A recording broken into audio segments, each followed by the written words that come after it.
SSC ও সমমান পরীক্ষার প্রথম দিনের পরীক্ষা শেষ হয়েছে। বৃহস্পতিবার সকাল 10টায় শুরু হয়ে দুপুর 1টায় এ পরীক্ষা শেষ হয়।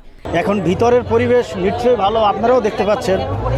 এরকম কোনো ঘটনা বা কোনো দুর্ঘটনা কোনো কিছুই আমরা শুনতে পাইনি এ পর্যন্ত। তা আমার মনে হচ্ছে সেটা ভালোই হচ্ছে পরীক্ষা। আমরা এ পর্যন্ত পাইনি যে কোথাও প্রশ্ন ফাঁস হয়েছে বা কিছু। সেনাবাহিনী আসছে, তারপরে পুলিশ আছে, সব দিক দিয়ে ভালো, প্রস্তুতি ভালো। এবং বাকিটা প্রশ্ন কীরকম হয় পরীক্ষা দিয়ে বের হলে বোঝা যাবে আর কি। তবে একটু আতঙ্ক আছে বাচ্চাদের মধ্যে এবার, কারণ একটা আন্দোলন গেল, ওদের পরীক্ষাটা একটু পিছিয়ে গেল, রুটিনটা তো একটু হেরফের হলো।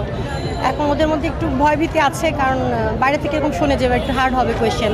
সব কিছু মিলে আসলে বাচ্চারা একটু ভীতিকর পরিস্থিতিতে আছে। এখন বাকিটা বের হওয়ার পরে আমরা বুঝতে পারবো যে আসলে ওরা কতটা স্বস্তিতে ছিল বা এক্সাম হলের পরিবেশটা কেমন ছিল। এদিন 9টি সাধারণ শিক্ষা বোর্ডের অধীনে সারা দেশে বাংলা প্রথম পত্র পরীক্ষা অনুষ্ঠিত হয়। এদিকে পরীক্ষা শেষে শিক্ষার্থীদের হাসি মুখে রাজধানীর বিভিন্ন পরীক্ষা কেন্দ্র থেকে বের হতে দেখা গেছে।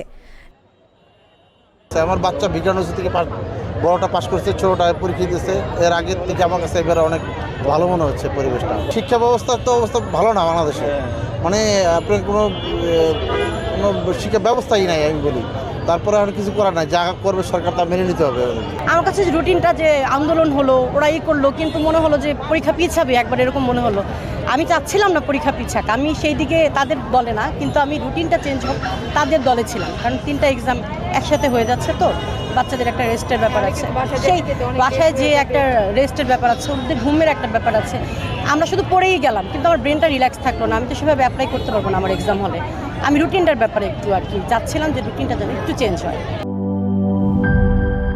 একনল হ্যান্ড ওয়াশ 100% প্যারাবেন ফ্রি, তাই নিরাপদ হাতের জন্য আস্থা রাখুন একনলে।